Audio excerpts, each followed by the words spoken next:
So without further ado, I'm going to ask Dave Watson as our first speaker to make his case, and I'm going to time him. So keep it to time, St Tommy, that's your job. So, Dave, okay. Over to you. Thanks very much indeed, Kate. What I'm going to do essentially is set out, hopefully, to set the scene as to where I think we are, and some of the work that certainly Unison's been doing around this issue, and perhaps that will set the scene for the discussion. I think obviously we start with the fact that we had a referendum and we had a referendum outcome, and I think Unison and I think the Labour Party, and certainly myself, I think start from the position that even though we campaigned for a Remain vote, that we have to respect that decision. So we haven't signed up for the numerous campaigns that are doing the rounds in Scotland at the moment, for example, for a second referendum, or those, for example, campaigns like remaining in the single market campaigns, which have political as well as policy implications. So we start with the position that we're coming out of Europe, certainly out of the European Union. And therefore, once that decision's been taken, you're essentially, the first big issue is then the negotiations for the withdrawal. And what is often called Brexit negotiations, probably more accurately EU exit negotiations. Now, we know that in December, the UK government reached an interim agreement with the EU and the EU Commission in relation to some initial issues, like, for example, the status of existing EU nationals living within the UK. They also reached, we don't know exactly how, but some deal around funding, a recognition that the UK would have to make a contribution, an exit divorce bill, as it's sometimes described. I always thought the infamous bus was about us getting money back from them rather than the other way, but obviously I haven't understood these things properly, that we're apparently going to pay them billions of pounds, so that's where we are. What I think we have to understand is that was intended to get into the second phase of negotiations. Issues even within those few headlines, like, for example, the issue of the Northern Ireland border with the Republic, were left very, very vague indeed. Sort of commitment to achieve a frictionless border without any real understanding as to how that was going to be achieved.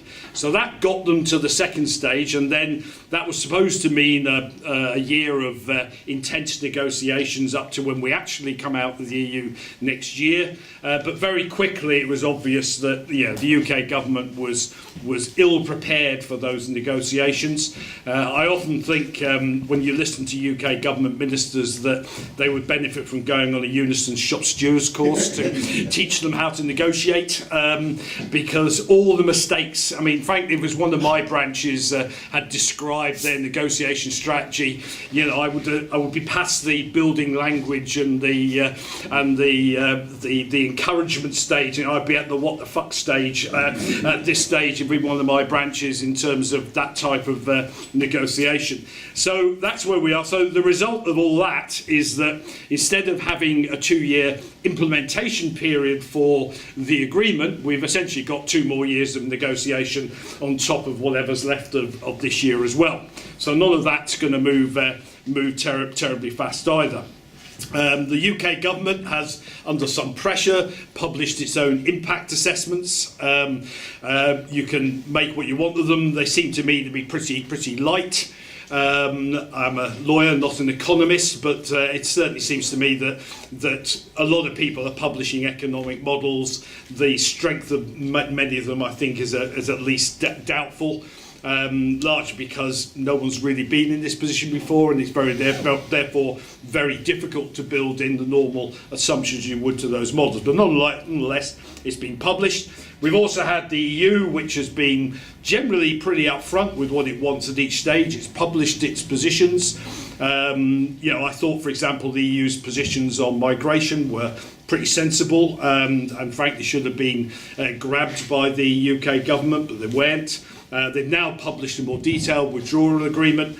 Some of the things I agree with, some I don't, but nonetheless, I think it illustrates the fact that they've got their side together, they've got a clear negotiating strategy, something that we haven't on our side of it. The Brexit War Cabinet has met and decided its strategy apparently. And that is in that we're not staying in the customs union and not in the single market. Now, the fine point of Brexit is all around whether it's about a customs union or the customs union or a single market or the single market. Some of you might think this is a difference without a distinction, but as others have said, but nonetheless there are important nuances apparently within that. Jeremy Corbyn's made his position as clear as I think he needs to at this stage of the process. Obviously, we've had Keir Starmer's 6 infamous tests in relation to what Labour will or will not vote for in terms of the EU withdrawal bill.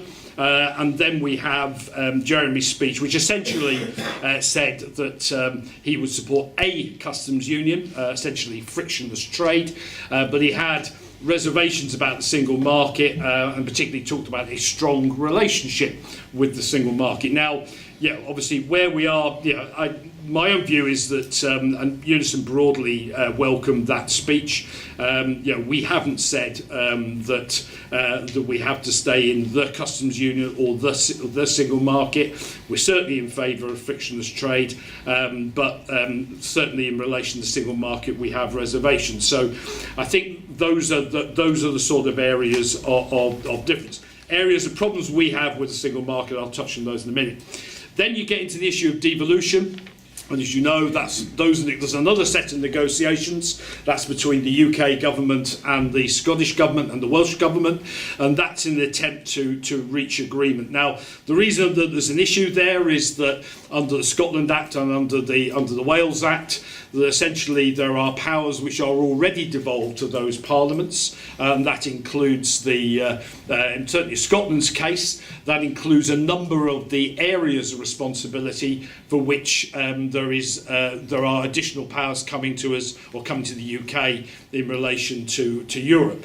The principle of that is the difference between the two governments is that the UK government agrees that most of those will go directly to the Scottish Parliament, but it thinks probably around 20 it wants to hold back to negotiate framework agreements so there are common UK arrangements on those issues. Now, the Scottish Parliament's position, this is pretty much a cross-party position, even a lot of the Tories broadly accept this position, which is that essentially the power should come to the Scottish Parliament and then you negotiate rather than being held in the centre and passed down.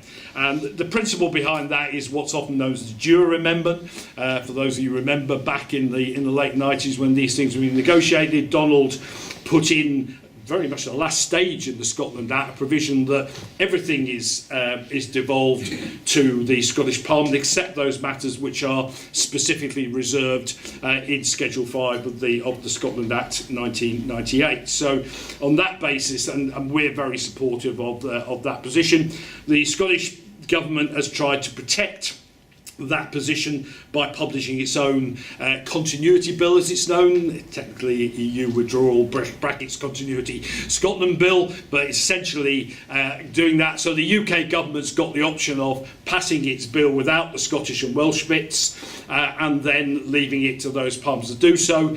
There are some difficulties in relation to that. The Welsh Parliament's presiding officer is reasonably comfortable with the Welsh bill. The Scottish Parliament's presiding officer is not comfortable with the Scottish bill. The Scottish law officers are, but the presiding officer isn't. I have to say I'm somewhat cynical around this. Some of us might remember the trade union bill that was going through the UK Parliament, and I concocted along with a number of other colleagues a way for the Scottish Parliament to get past that, but Scottish Government wasn't quite as keen as going to war over the trade union bill as it appears to be over the continuity bill, but that's just me being cynical. Anyway, we are now apparently threatened with the Supreme Court, and Theresa May is going to trek down, just cross over Parliament Square and seek to get that bill or block royal assent for that piece of legislation.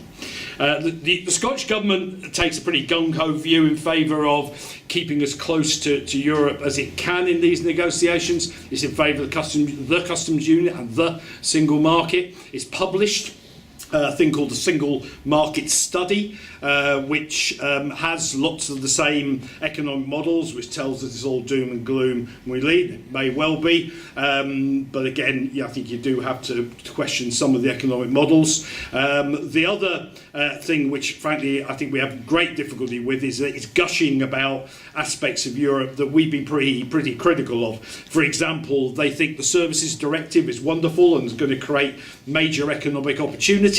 Frankly, I remember campaigning against the Services Directive, certainly Unison did. And whilst we got many changes to it, I'm bound to say I don't see that as some glorious economic hope for Scotland. Equally, the Scottish Government talks about social Europe. I thought social Europe died with the Lisbon Treaty, but obviously I'm wrong. That's essentially it. To be honest, an overly gushing defence of the single market. I mean, lastly, I suppose Unison's focus has been on the issues that matter to our members. First and foremost, obviously, we are concerned about the economic impact. That's not just a Unison concern, but obviously other trade unions have similar concerns about economic dislocation, the damage in relation to trade, jobs being moved around Europe. Bear in mind that in manufacturing, the complexity of manufacturing processes these days when parts are moved around Europe. And obviously there are concerns about jobs drifting into Europe if we don't have proper customs arrangements and some elements of single market.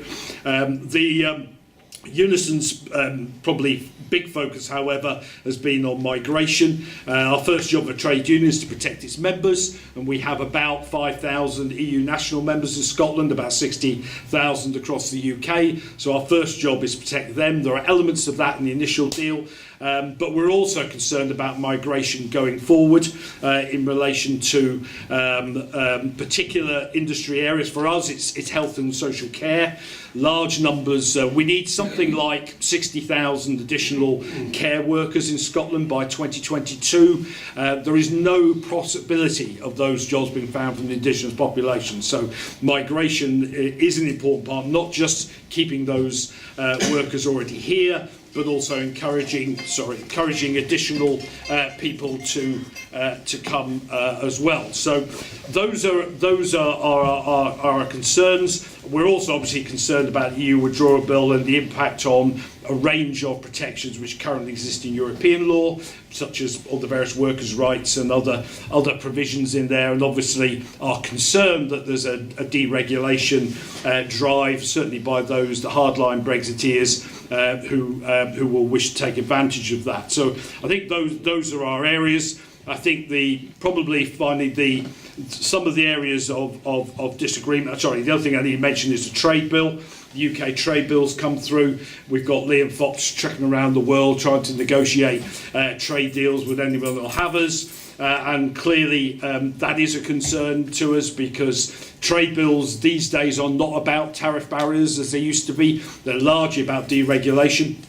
So, the European Union doesn't have a good track on all this. We have a pretty major falling out, even with the left of centre MEPs over things like CETA and TTIP, and so therefore it's a problem in Europe. It'll be a bigger problem with someone like Liam Fox having his hands on, and the trade bill gives them too many powers to be able to negotiate those sort of agreements. So I think generally, I suppose my overall pitch would be that I think Jeremy's position is probably a decent holding position for where we are at present.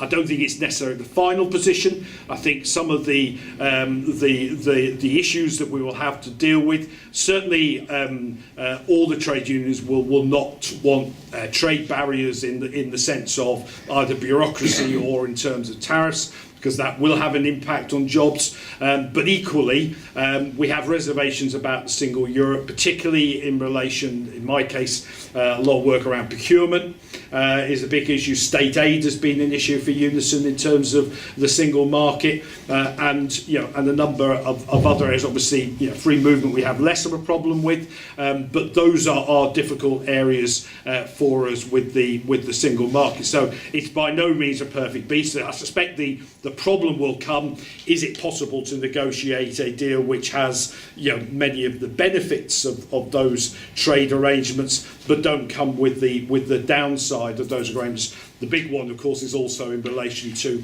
Jeremy's proposals around public ownership of utilities, railways and so on.